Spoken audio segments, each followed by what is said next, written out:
તો ભાવનગરની suspended constable Naina બારૈયાની દાદાગીરી જોવા મળી। પ્રેમીના પત્નીને મેસેજ કરીને મારી નાખવાની ધમકી આપવામાં આવી। બોરડા ગામની કુંદન ભમ્મરે દાઠા પોલીસ સ્ટેશનમાં ફરિયાદ નોંધાવી છે। નૈના બારૈયાએ વોટ્સએપ અને ઇન્સ્ટાગ્રામ પર ધમકી આપી હોવાની ફરિયાદ નોંધાવવામાં આવી છે। રાજુ મારો નહીં તો તારો પણ નહીં કહીને મારવાની ધમકી આપવામાં આવી હોવાની ફરિયાદ નોંધવામાં આવી છે। સમગ્ર મામલો ફરી એક વખત ચર્ચાયો છે। ભાવનગરની સસ્પેન્ડેડ કોન્સ્ટેબલ નૈના બારૈયાની દાદાગીરી જોવા મળી રહી છે।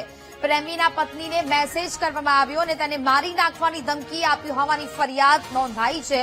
બોરડા ગામની કુંદન ભમ્મરે પોલીસ સ્ટેશનમાં સમગ્ર મામલે ફરિયાદ નોંધાવી છે। નૈના બારૈયાએ વોટ્સએપ અને ઇન્સ્ટાગ્રામ પર આ પ્રકારની ધમકી આપી હોવાની ફરિયાદ નોંધાઈ છે।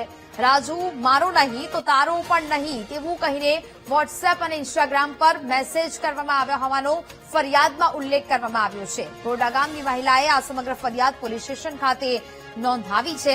આ સમગ્ર મામલો છે તે ખૂબ ચર્ચાયો હતો। ભાવનગરમાં કોન્સ્ટેબલને નૈના બારૈયાને સસ્પેન્ડ કરવામાં આવી હતી અને ફરી એક વખત આ નૈના બારૈયાની દાદાગીરી જોવા મળી રહી છે અને હવે પ્રેમીના પત્નીને મેસેજ કરવામાં આવ્યો છે અને તેની સામે દાદાગીરી કરવામાં આવી રહી છે। તેને ધમકી આપવામાં આવી રહી છે।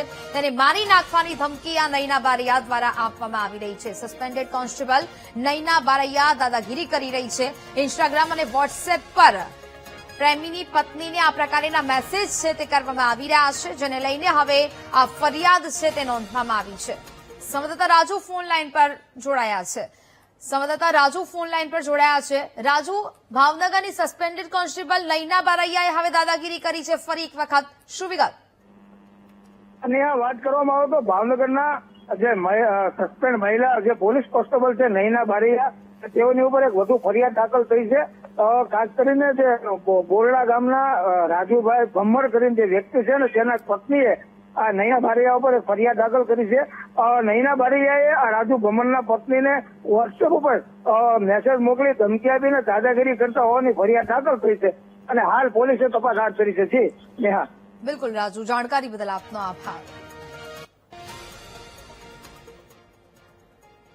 ભાવનગરના ડીવાયએસપી રીમા ઝોલા પર ખોટી રીતે ફસાવવાનો આરોપ લાગ્યો છે। સસ્પેન્ડેડ કોન્સ્ટેબલ નૈના બારૈયાએ વિડીયો બનાવીને આરોપ લગાવતા કહ્યું કે મારી વિરુદ્ધ ષડયંત્ર રચવામાં આવ્યું છે। મારા ઘરેથી દારૂની બોટલ મળી હોય તો વિડીયો કેમ નથી આપતા? મારા કબજામાંથી બોટલ મળે તો 3 સામે ગુનો કેમ નોંધાયો? મારી ધરપકડ થઈ ત્યારે મહિલા પોલીસ કર્મચારી સાથે નહોતા, છતાં મારી ધરપકડ કરવામાં આવી હતી। જે પછી જેલમાંથી સિમ કાર્ડ મળે તો પણ મારા વિરુદ્ધ કેસ દાખલ કરવામાં આવતો હતો। રીમા ઝોલાએ આજે મારી વિરુદ્ધ 5મો કેસ દાખલ કર્યો છે। કુંદનને મહુવા બોલાવી મારી સામે ગુનો દાખલ કરવામાં આવ્યો છે। મેં કોઈનું ખરાબ નથી કર્યું તો મારી સાથે આવું વર્તન કેમ કરવામાં આવે છે? મારા ઘરમાં એન્ટર થયા ત્યારથી વિડીયોગ્રાફી એ લોકોએ શરૂ કરી હતી, તો મારા ઘરેથી બોટલ મળી એનો વિડીયોગ્રાફી એમાં હશે। હું કહું છું સાહેબને, રિક્વેસ્ટ કરું છું કે વિડીયોગ્રાફી બહાર વાયરલ કરે। મારા ઘરેથી જો વસ્તુ મળી તો એની વિડીયોગ્રાફી મને આપે, વાયરલ કરે મતલબ।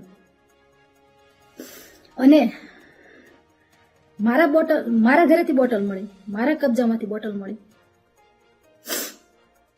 તો પાર્થ અને ઉષા આરોપી કેમ બને? એક બોટલમાં 3 આરોપીના નામ નાખવા, જેના કબજાનો હોય એની માથે હોય। પાર્થ ને ઉષાને શું છે? મારા ઘરેથી બોટલ મળી જ નથી। મારા ઘરેથી બોટલ મળી તો વિડીયોગ્રાફીમાં કેમ નહીં? મારું ઘર રીમા ઝોલા દ્વારા તદ્દન ખોટા ગુના દાખલ કરીને વેર વિખેર કરી નાખવામાં આવ્યું હોય, છતાં આજ 5મો ગુનો મારી માથે દાખલ કરી દેવામાં આવે છે। રીમા ઝોલાને જયારે હું મળવા ગઈ ને, મને પહેલી વાર જયારે બનાવ બન્યો ને ત્યારે પહેલી વાર મળવા ગઈ ને ત્યારે જ કીધું હતું કે તારી જિંદગી કે તારી અને તારા પરિવારની જિંદગી કે બરબાદ કરી દેશે। તમે કે તમારી હાથ પેઢીમાં કે ક્યારે આવું નહીં જોયું હોય, તમારી જિંદગી કે બરબાદ કરી દેશે, તમને જીવન લાયક નહીં રહેવા દેવાનું। ખરેખર રીમા ઝોલાએ એ વસ્તુ કરી।